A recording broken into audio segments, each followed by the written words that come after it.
Okay, so now this is my all right, random fact of the day. All right, and look this up for me. All right, because this is something my wife told me, and I believe it because I'm starting. I see it. I see it every weekend now. All right, like that. I'm starting to really notice it every weekend. Okay, so in where I live in Maryland, like that, it's very heavily Jewish population there. Right. Like that. Maryland. In Maryland, yeah. All right. Let me ask you this question. All right, if there's one thing that if you can do one thing to solve the obesity pandemic, what would it be for you? Oh, walk. All right, awesome, man. It's walk. Just walk. Just walk. Just walk. Right? Like that. Okay. But you not can't, just you walk. can't walk at your normal pace. Mm-hmm. You gotta put up a little bit of an elevated pace. Not power walk. Not like the. I wouldn't even put that. All right. Like I wouldn't even put that. No stipulations like that. All right.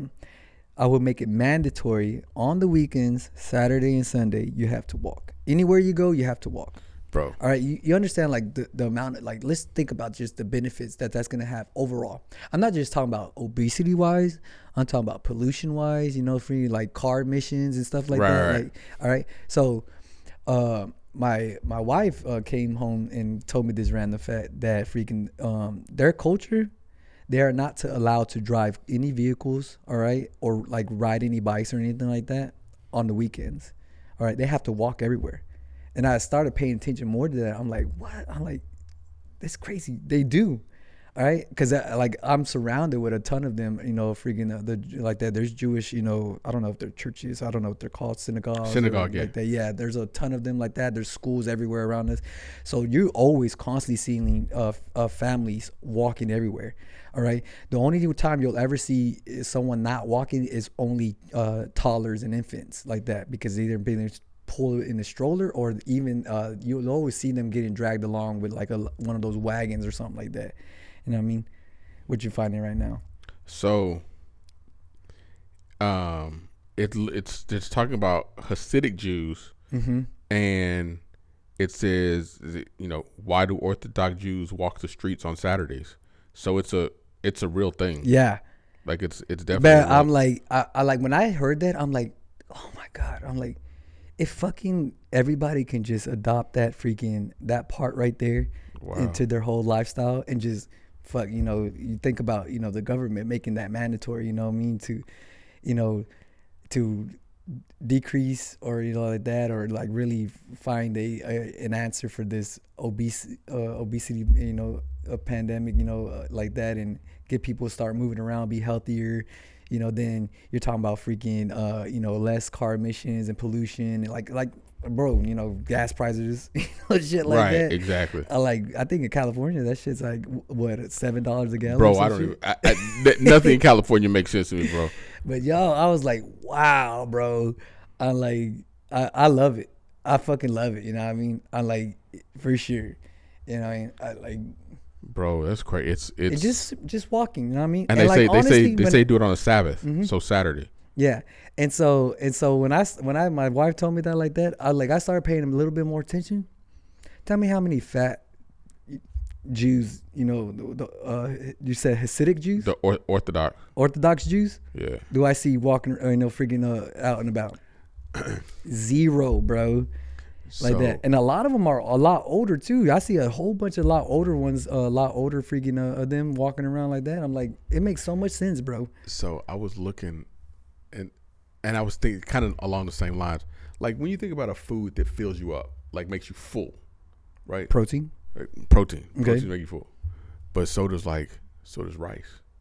Yeah. So does yeast, like ramen noodles. They can make you full. All that, yeah. It makes you full. And so I was like, man. So then when I was just sitting there looking, I was like, man, a little pack of Marchand ramen, heavy in sodium, right? Oh yeah. I'm not saying not by any means saying it's healthy, but a one pack of Marchand ramen is only 350 calories, something like that, 360, 370. So if you ate like 4 packs of ramen noodles a day, it's a 1,200 calorie diet. Now it's probably 950 milligrams of sodium. Oh, yeah. Not saying that at all. But when you start thinking about hypertension, people, like motherfucker. yeah, you be stressed out. But when you start talking about like Asian cultures that eat a lot of rice and a lot of noodles and stuff that you're making yourself. It's not enriched. It's not hyper enriched with the sodium. you're like, man, you can be full of shit and you're not really eating all the calories that you think that you're eating. Yeah, it's and you know, you have the cultures literally that are heavy in walking, and you're like, oh man, you got to be kidding. But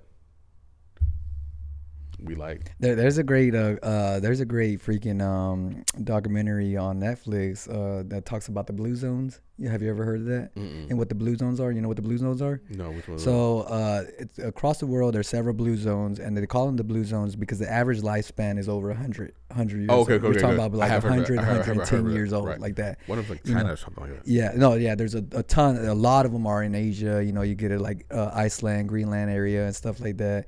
You know, but everything. The number one thing that's in common, you know, for them is their daily food. You know, daily food, high activity, even at that age and stuff like that. And then they're very family, community oriented. Like Right. those three things are like that. And the thing is like, you know, freaking, they're in different parts of the world.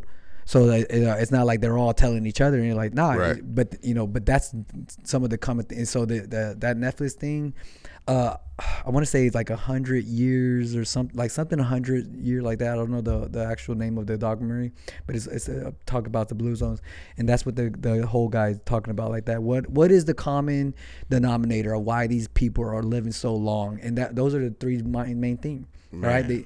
They don't eat no processed food. They make all their food. All right, they freaking they work for their living. You know, they have a sense of purpose that they're always working and you know and being active and walking and bike riding and stuff like that.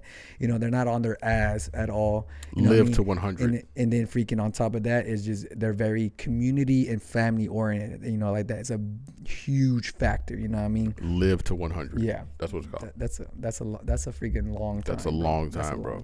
But right. Yeah. It's amazing to see that there are cultures and countries that can do it so easily. And you know, we're so technologically advanced and have our cars and have our this and have our that, and nobody gets up, nobody goes outside, nobody walks any place.